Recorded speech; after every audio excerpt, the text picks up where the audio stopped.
Yun mga kagrasa, what's up mga kagrasa? Magandang araw sa atin lahat.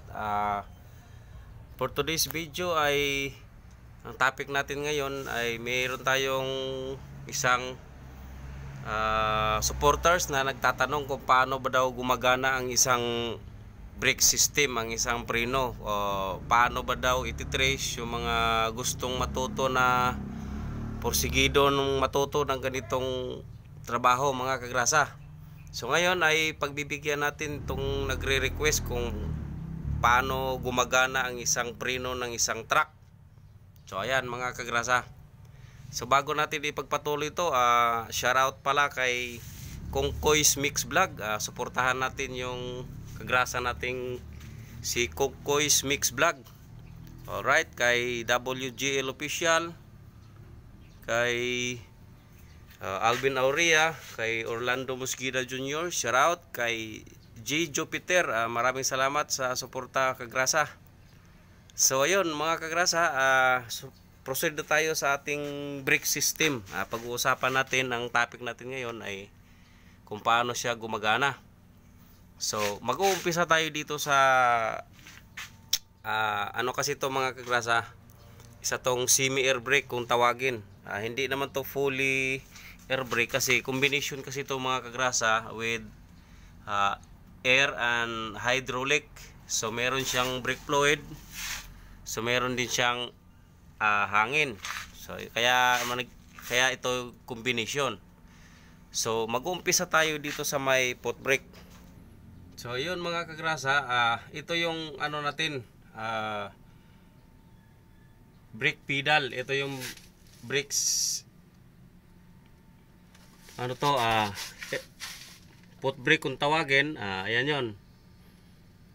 So dito sa ating foot valve mga kagrasa, apat ang linya nito. So ito yung supply.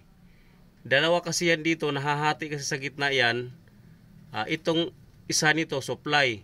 So ito rin, tsaka doon sa kabila sa ibabaw, supply din yon, tsaka deliver. Ngayon, kapag inapakan mo yung brake pedal sa taas, saka na dadaloy dito yung hangin mga kagrasa, dito dadaan yan. So ito yung mga linya niyan. Ayan. Ngayon, ang dalawang linya na ito mga kagrasa, kasi ito yung pinaka switch kumbaga, yung foot brake. Kung biglain mo, bibiglang lulusot yung hangin dyan, biglang papasok yung hangin kasi binigla mo pag-apak. So depende na lang yan sa ano, kaya magiging swabe yung pagkakapreno kapag medyo dahan-dahan lang yung labas ng hangin mga kagrasa. Kaya pag binibigla mo, ay siyempre bibigla din yung kapit ng preno. So itong dalawang linya deliver na to mga kagrasa, doon yan papunta sa air relay valve. So pupunta tayo dito sa may air relay valve. So mula sa tinuro ko kanina doon sa foot brake, ito yung linya na yun mga kagrasa, ito. Ayan.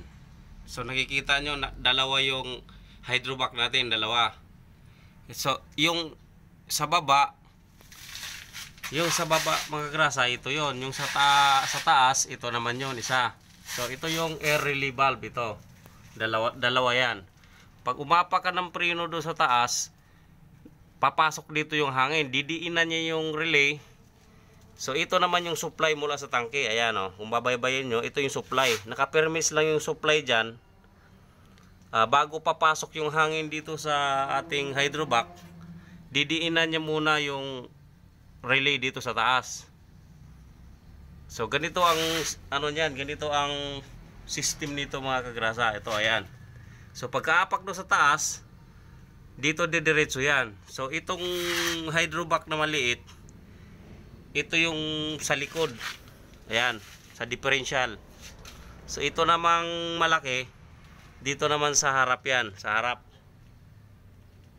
Ito yung linyada niyan mga kagrasa. So sa ibang unit, iba-iba lang yung itsura, pero pareho pa rin ang procedure kung paano gumagana ang isang air brake combination. So dito sa kabilang unit, ipapakita ko sa inyo, magkakaiba sila ng itsura. So ayun mga kagrasa, tulad ng sinabi ko, magkakaiba ng itsura. Katulad nito, ano siya, tatlong hydrovac. So isa, dalawa, tatlo.